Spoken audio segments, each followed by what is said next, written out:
In 1992, college basketball standout Shaquille O'Neal was drafted from his alma mater at LSU to the budding squad of the Orlando Magic, which at the time were a few years old. No one really knew who he was, but the minute he was drafted, he was a goddamn superstar. He had a stellar rookie season, scored numerous ad deals with Pepsi, Reebok, don't fake the funk on a nasty dunk, Cadbury, Taco Bell, Radio Shack. Well, of course. He had action figures, soft drinks, a fucking video game, a record deal. Damn it, he was huge in stature and popularity.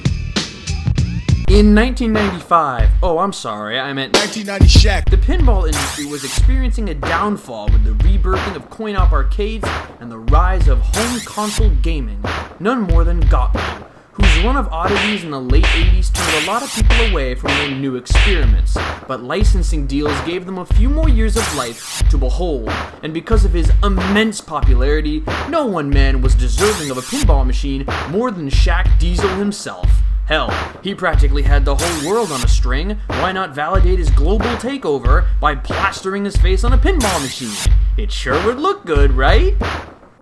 And now, at 7 feet 1 inch, playing center, Shaquille O'Neal! The designer of this cab was Gottlieb veteran John Norris, who designed a bunch of their machines from Diamond Lady in February of 1988 to their last machine, Barbed Wire, in summer of 1996. He did the low-selling Golden Cube for Sega in 98 and High Roller Casino for Stern in 2001. But that was pretty much it.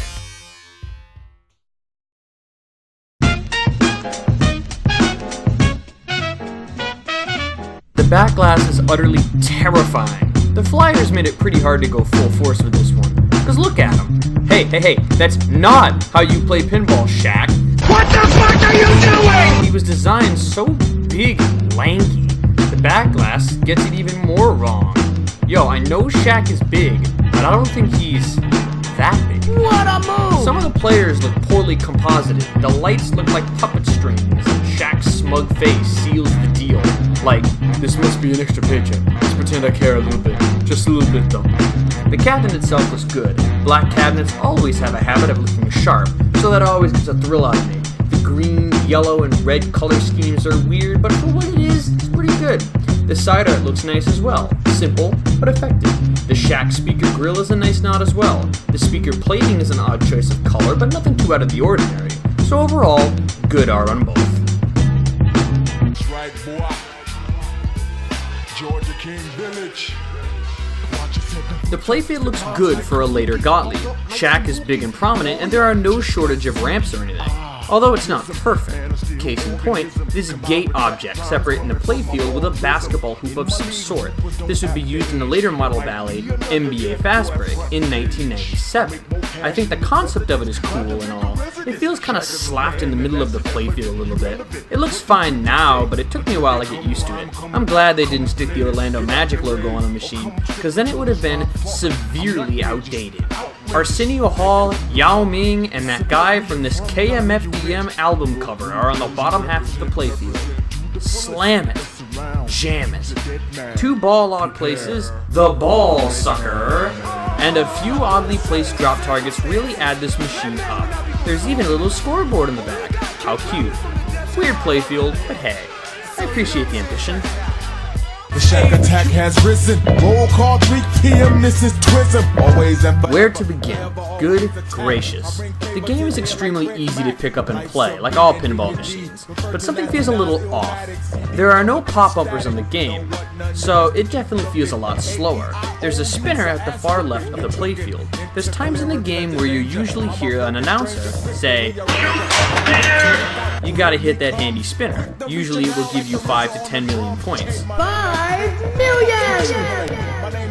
This is a particularly high-scoring game, like all Gottliebs, so take those points as you will. Every time you hit one of these 5 handy drop targets, you get what the game calls basket points. Great news, these basket points contribute to your overall bonus at the end of the game.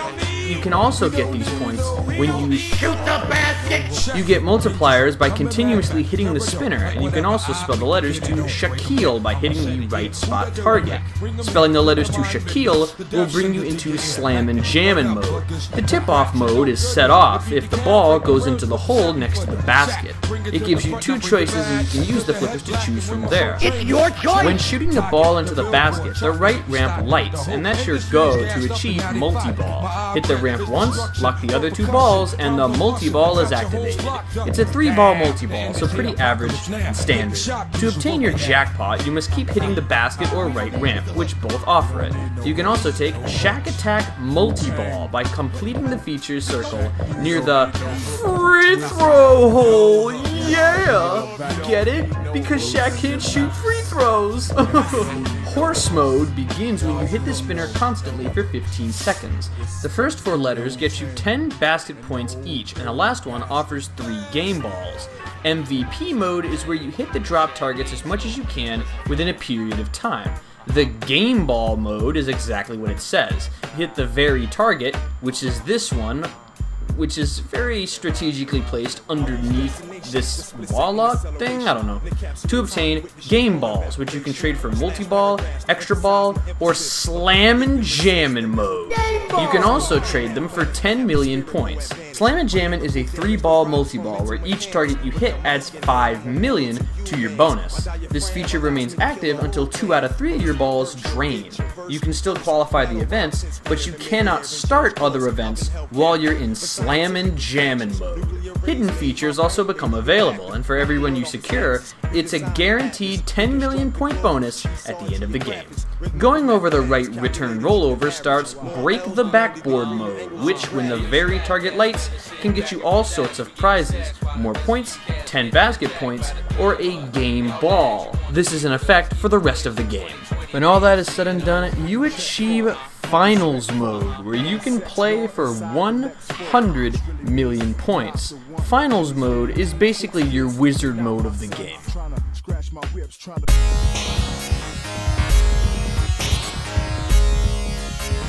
What else do I gotta say about Shaq Attaq? I wanna play big like that. It's a pretty cool Gottlieb machine. They tend to get a bad rep, but I really enjoy how this one plays. I'm a sucker for its theme too, so that most definitely helps. No pop-uppers is something I'm not huge on, but this machine has enough going on to where I'm good with all of the shit it already provides. It's a worthwhile machine aside from its hideous backglass and Gottlieb-style repetition. Its price can range around $1,700 to around $2,200, so unfortunately it's not as much worth it as some of the other big-time pinball machines out there. And that's a shame because this machine is an underrated Shaqter piece. Case closed. I'm Dr. Pinball, and I'll see you next time.